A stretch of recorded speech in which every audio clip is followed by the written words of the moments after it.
Long process actually. Yeah? Took us 7 months. 7 months to record the album.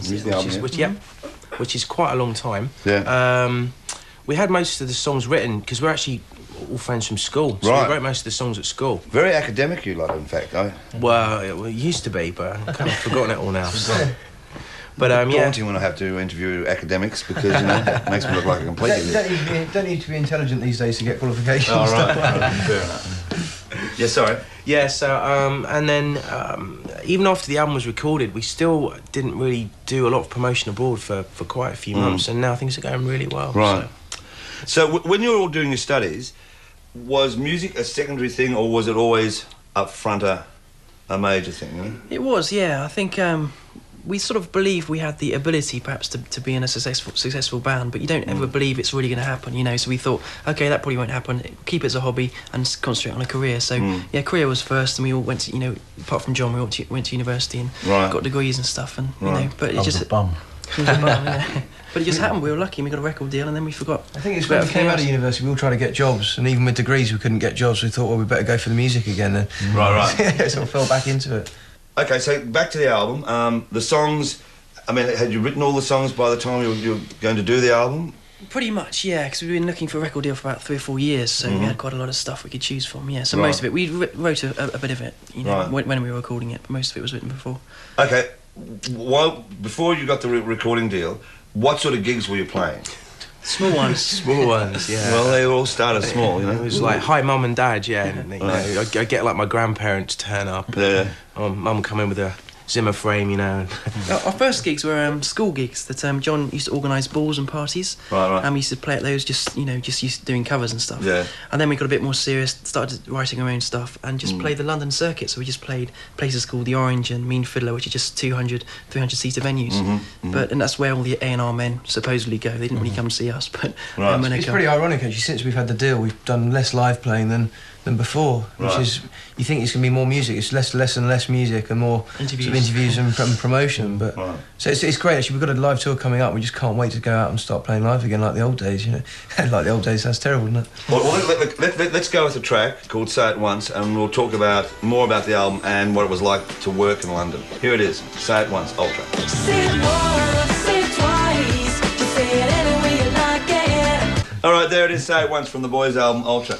Now, before I was asking about the live gigs, because I know when Peter Andre was on my label, and watching how the London part had to work, Peter, and you know, he was doing sort of schools, and I mean, he was doing 3 things a day at times, you know, and then support to other acts. I mean, did you have to do all of that yourselves? We did actually. We started, I think it was just after we finished the album, we did a support with Boyzone around the country, which was, I mean, pretty much the first time we played live as Ultra. Right. And was that early last year? That was, I think it was 97. 97, right. Yeah. And the first gig was like 15,000 people. Yeah. And Manchester was like, oh my God. And we also did schools at lunchtimes. Actually, funny enough, with Boyzone, I know the boys fairly well now. They are actually very generous, aren't they, with their... well, I found them very generous with their support acts. They, I mean, I know they've helped quite a few bands, you know. Yeah, didn't charge us too much. No. Didn't charge us too much. I was kidding. They were really nice guys, actually. Nice boys. Yeah. Then, you know, the chart success. I mean, that must have been an absolute knockout for you in English. Yeah, it was. It's kind of happened strange for us, really, because we've done really well in the UK, but we've actually probably done even better in Europe. Yeah. And it's kind of where everyone's so, I think, so I don't know what the word is, but so focused on the English market, and they think it's like the be all and end all, and you know it's so important. And we've kind of found we've played places like Germany or France. Yeah, we've kind of found we've done it the other way around. But I mean, you know, we've had, you know, three top 10s, a top 10 in the UK. And it's been great. You know, last single was number 8, but you know, we've sort of had number 1s in Italy, and you know, sort of done really well in Spain. So it's been good. And also breaking in Asia now as well. Yeah. Talking about Asia, hi everyone out there, because this show goes everywhere. I mean, talking about going everywhere, let's go to a lady who's been not everywhere. She's absolutely gorgeous. She'll turn me straight one day. Her name is Leah. Let's go with the UK charts. Be hard, or have you had to face any of that? No, I mean... Although you've been lucky because you've sort of stayed away from that, haven't you? Yeah, I mean, we've spent a lot of time abroad this year, so we kind of haven't been in the UK too much. We've been travelling, so it's been all right for us, but I mean, they've done it with quite a few bands, and they always look for stories. I mean, Nick was in a major tabloid paper. My claim to fame was I was allegedly having an affair with a kids' TV show presenter.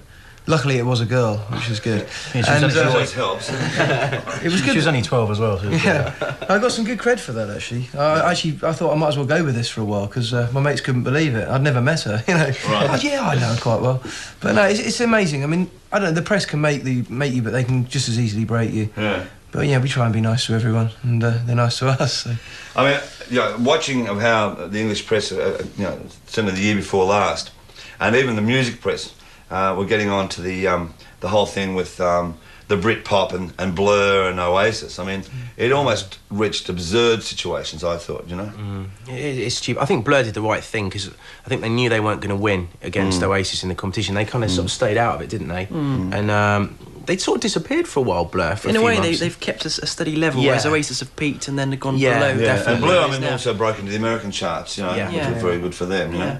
I mean, funny when you were talking about Boyzone, because the last time I actually saw the boys was up last year in Dublin when I had to go up for the Bee Gees thing, and the boys went along to the Bee Gees concert, you know, because they got up and sang with them. But another one I ran into there was Robbie Williams, and I think it's amazing how Robbie has been able to sort of definitely sort of be able to turn the whole thing around, even despite the press, you know. Well, it's amazing with him. He had 3 singles in the UK, and everyone was saying, "Oh, Robbie's gone. He's not worked as a solo artist. You know, it's too rocky." Came out with Angels, and then the press were immediately saying, "Oh, everyone knew Robbie was going to make it on his own. He's a natural, performer. He's an entertainer, you know."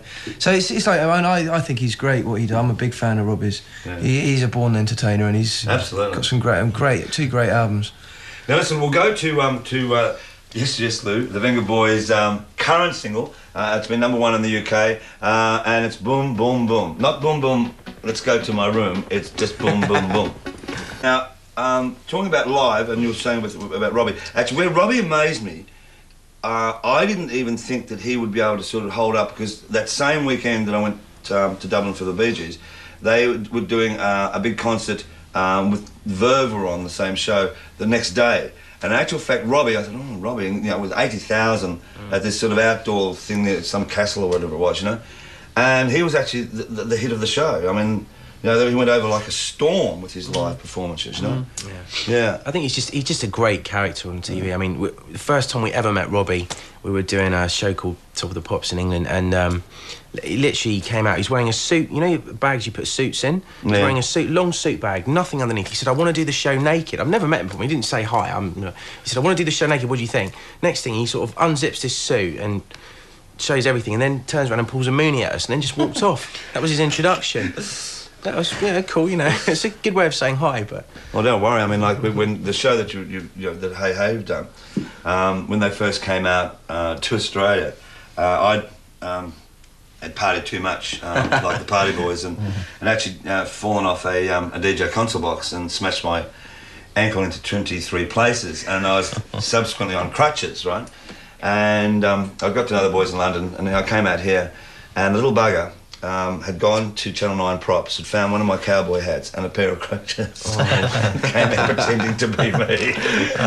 Much butcher, I thought, but anyway, there you go. Listen, talking about live performances, thanks for coming on the show, and we're done with the album. And as I say, certainly in Asia, you're starting to break as well, as big there as your break here. But we're not going to let you go without, you're going to do a live performance, right? I think we are. Of one of the tracks from the album. Yep. Up and over. Yep. Okay, well, we'll take the break and let's start. Cool. Oh, yeah. Hasn't anybody told you? You cheeky fella.